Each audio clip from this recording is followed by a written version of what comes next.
Hello all, welcome to my channel. ఈ వర్షాకాలంలో బయట వెదర్ చల్లగా ఉన్నప్పుడు, చిన్నగా వర్షం పడుతున్నప్పుడు ఇలా ఘాటుగా హెల్దీగా చేసుకునే రొయ్యల బిర్యానీ చూపిస్తున్నాను. ఇది చికెన్ మటన్తో కంపేర్ చేస్తే మనకి రొయ్యలు చాలా హెల్దీ. సో దీంతో హెల్దీగా టేస్టీగా యమ్మీగా ఉండే రొయ్యల బిర్యానీ ఎలా చేయాలో సింపుల్ అండ్ క్విక్గా చూసేద్దాం. దీనికోసం రొయ్యలు నీట్గా కడుక్కున్న తర్వాత ఇందులో 1 స్పూన్ అల్లం వెల్లుల్లి పేస్ట్, అలాగే 2 స్పూన్ల నెయ్యి వేసుకోండి. ఈ 2 బాగా ముక్కలకు పట్టేలాగా మంచిగా కలుపుకోండి. ఇలా మంచిగా కడుక్కున్న తర్వాత ఇప్పుడు ఇందులో తగినంత పసుపు వేసుకోండి. పసుపు వేసి ముక్కలకి పసుపు అంతా పట్టేలాగా మంచిగా పట్టించుకోండి.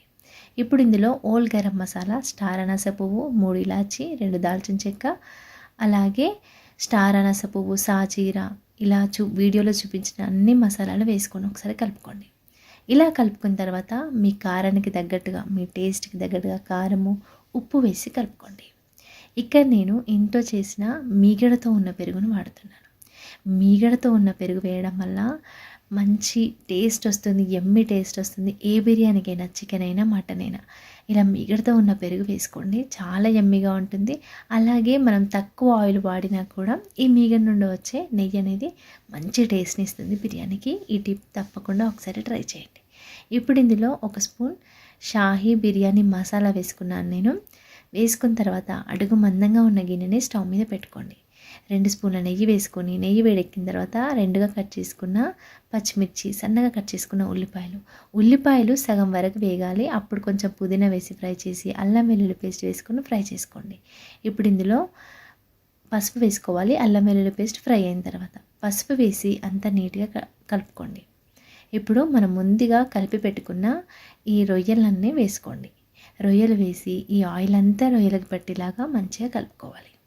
ఇలా కలిపి ఇప్పుడు ఇందులో నేను 1 స్పూన్ మీగడ వేసుకున్నాను. మీగడ వేసుకుంటే ఏ బిర్యానీ అయినా టేస్ట్ చాలా బాగుంటుందండి. ఒకసారి తప్పకుండా ట్రై చేయండి. ఆయిల్ తక్కువ వేసుకున్నా, నెయ్యి అయినా ఆయిల్ తగ్గించైనా ఇలా మీగడ వేసుకోవడం వల్ల ఆయిల్ వస్తుంది, టేస్ట్ కూడా బాగుంటుంది. ఇలా కలిపి మూత పెట్టేసి ఇలా మధ్య మధ్యలో కలపండి. చూసారా, రొయ్యలు ఉడుకుతున్నాయి, కొంచెం ఉడికిన వరకు అయిపోయినాయి. అలాగే వాటర్ కూడా బయటకు వచ్చాయి. ఈ రొయ్యల్లో ఉన్న వాటర్ అన్నీ ఇంకిపోయి ఇలా ఆయిల్ సపరేట్ అయ్యే వరకు ఉడికించుకోవాలి. ఇప్పుడు ఇందులో మనం ముందుగా ఉడికించుకున్న 70% ఉడికించుకున్న బాస్మతి రైస్ని వేసుకోవాలి. బాస్మతి రైస్ని మన రెగ్యులర్ చికెన్ బిర్యానీకైనా, మటన్ బిర్యానీకి ఎలా ఉడికించుకుంటామో ఓల్ గరం మసాలా వేసుకొని, ఇలాచి, దాల్చిని, లవంగాలు, సాజీరా, అలాగే స్టార్ అనాస పువ్వు, కొంచెం మరాఠీ మొగ్గ ఒకటి వేసుకొని, కొంచెం అల్లం వెల్లుల్లి పేస్ట్, తగినంత ఉప్పు వేసుకొని వాటర్ని బాగా మరిగిన తర్వాత రైస్ 70% ఉడికించుకొని ఇలా రెడీ అయిన మసాలా పైన వేసి మంట మీడియం టు లో ఫ్లేమ్లో అడ్జస్ట్ చేసుకుంటూ 15 నిమిషాలు దమ్లో పెట్టుకోండి. 15 నిమిషాలు అయిన తర్వాత స్టవ్ ఆఫ్ చేసుకొని ఒక 5-10 నిమిషాల తర్వాత ఓపెన్ చేసుకోండి. అంతే, యమ్మీగా టేస్టీగా ఉండే రొయ్యల్ బిర్యానీ అయితే రెడీ అయింది.